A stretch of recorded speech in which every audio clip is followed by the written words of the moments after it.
That's the number every Indian middle-class family whispers like a prayer.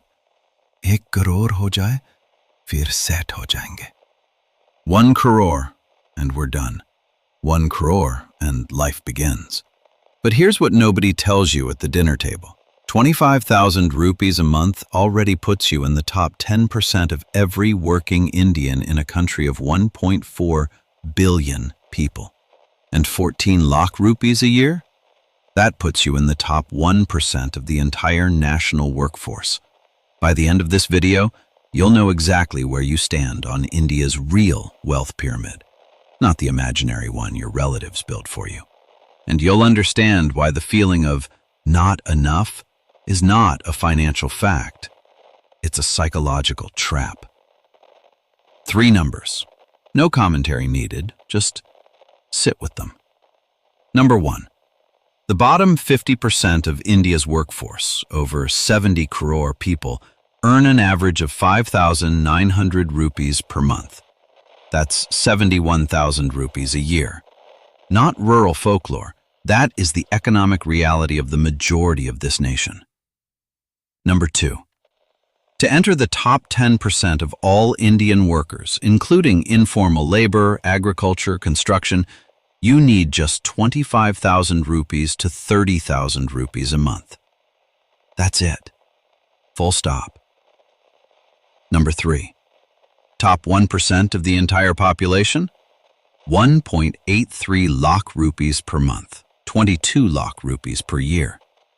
But among actual ITR filers, just 6.68% of Indians who pay income tax, that threshold jumps to 50 lakh rupees per year. 2 numbers. 2 completely different Indias. And most people watching this, you live in the second one, without knowing it. Tier 1. 5 to 10 rupees per month. Finally made it. Trap. Rohan's first job, 2015. 6.8 rupees per month at a mid-size firm in Andheri.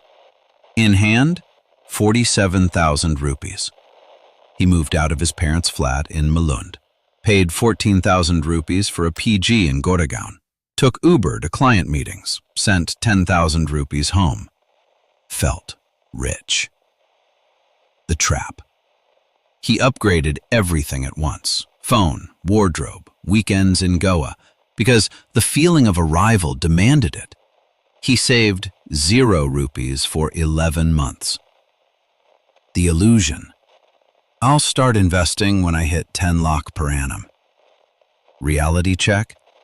At 6.8 lakh per annum, Rohan was already in India's top 1% by income. He was celebrating survival while sitting at the top of the pyramid.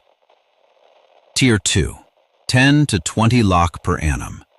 The comfort quicksand. Rohan is now at 15 lakh per annum. In hand, 98,000 rupees. He feels the weight of Mumbai every single month. Home loan EMI in Thane, 38,000 rupees. Car EMI, 17,200 rupees. Parents' monthly 15,000 rupees. Household expenses, 22,000 rupees. And whatever's left after Zomato, weekend plans, and that one treat-yourself purchase barely crosses 5,000 rupees. He opens LinkedIn, sees a peer at a VC-backed startup, 28 lakh rupees per annum. He feels behind. The trap. Lifestyle inflation disguised as self-reward. Every increment gets absorbed before it lands. The EMIs expand to meet the income, always. The illusion.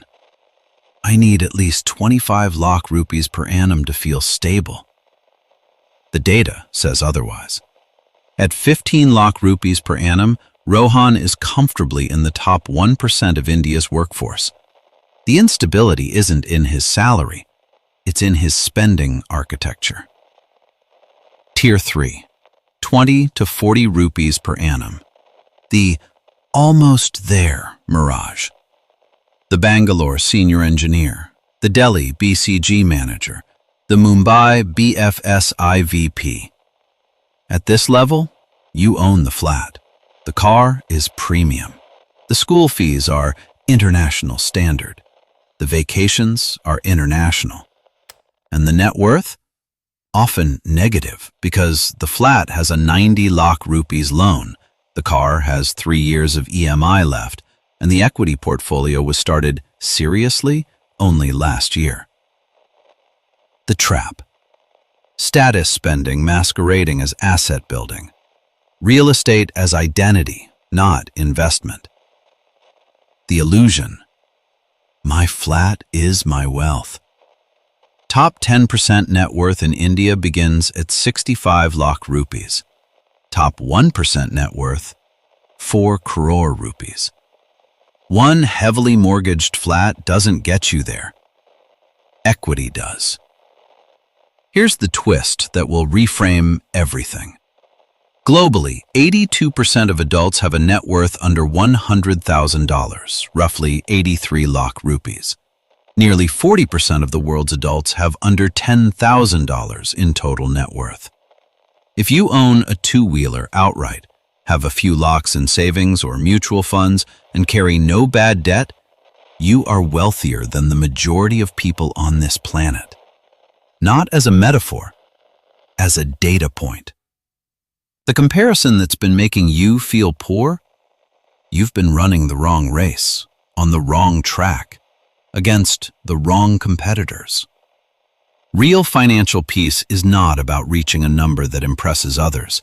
It's about understanding the number you've already reached. You don't need a raise to start. You need clarity.